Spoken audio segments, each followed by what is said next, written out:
Radio താരമായി അറിയപ്പെടാൻ ഒരുപാട് അധ്വാനിച്ചിട്ടുണ്ട് ഈ കലാകാരി. പ്രക്ഷേപണ കലയ്ക്ക് ഇവരുടെ സംഭാവനകൾ വളരെ വലുതാണ്.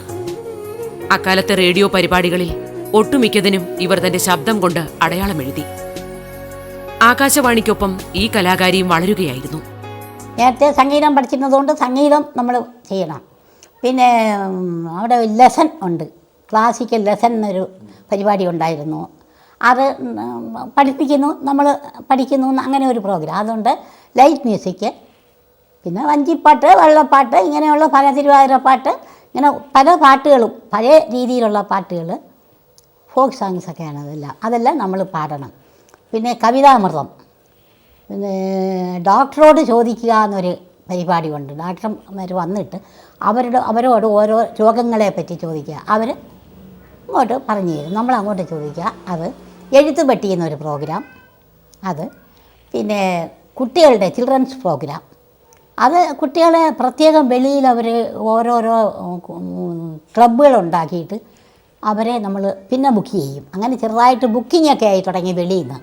കുട്ടികൾ വന്നിട്ട് നമ്മളത് റിഹേഴ്സൽ ചെയ്ത് അവരെ പഠിപ്പിച്ച്, പാട്ടായിരുന്നാലും നാടകമായിരുന്നാലും അഭിനയിക്കാനുള്ളതെല്ലാം അവരെ പഠിപ്പിച്ച് എല്ലാം റെഡിയാക്കി എല്ലാം എടുക്കണം.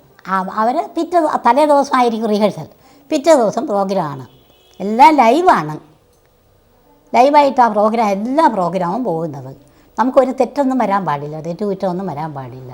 ഏത് റോള് എൻ്റെ കാര്യം ഞാൻ പറയുകയാണ്, ഏത് റോള് ഞാൻ അഭിനയിക്കും. കുട്ടികളുടെ റോളായാലും കുട്ടികളുടെ ശബ്ദത്തിൽ.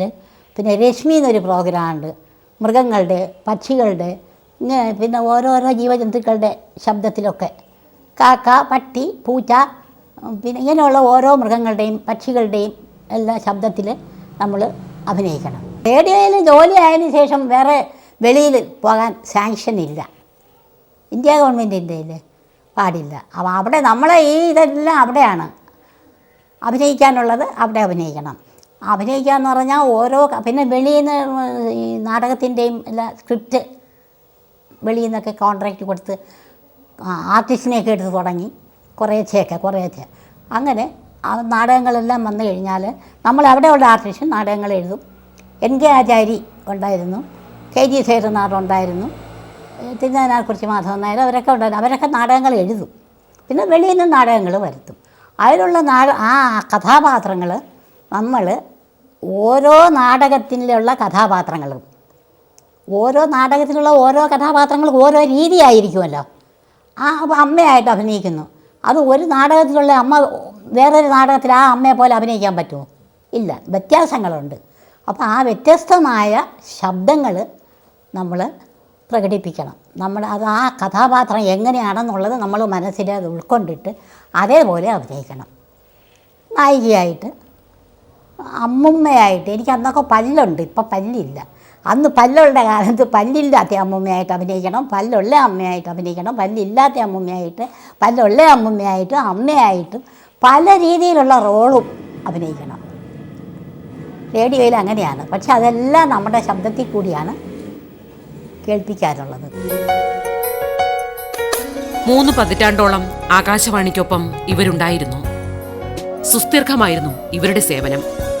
കൊച്ചുകുട്ടികൾ മുതൽ മുതിർന്നവർ വരെ ദേവകി അമ്മയുടെ ശബ്ദത്തെ സ്നേഹിക്കുകയും ആരാധിക്കുകയും ചെയ്തു. ഒരുപാട് പേരുടെ ഹൃദയത്തിൽ തന്റെ പേര് ആഴത്തിൽ പതിപ്പിച്ച ശേഷമാണ് ഈ റേഡിയോ സ്റ്റാർ ഔദ്യോഗിക ജീവിതത്തിൽ നിന്ന് വിരമിക്കുന്നത്. നന്നായിട്ട് എല്ലാ കഥാപാത്രവും ഞാൻ ചെയ്തിട്ടുണ്ട്. A ഗ്രേഡാണ്, ആർട്ടിസ്റ്റാണ് ഞാൻ. അവിടെ A ഗ്രേഡ് ആർട്ടിസ്റ്റായിട്ട് ഇന്ത്യ ഗവൺമെൻറ്റിൽ നിന്ന് ഡൽഹിയിലാണ്, ഞങ്ങളുടെ ശമ്പളം വരെ അവിടെ നിന്ന് ഡൽഹിയിൽ നിന്നാണ് അയക്കുന്നത്. A ഗ്രേഡ് ആർട്ടിസ്റ്റായിട്ടാണ് 1980 വരെ അവിടെ സർവീസിൽ ഇരുന്നത്.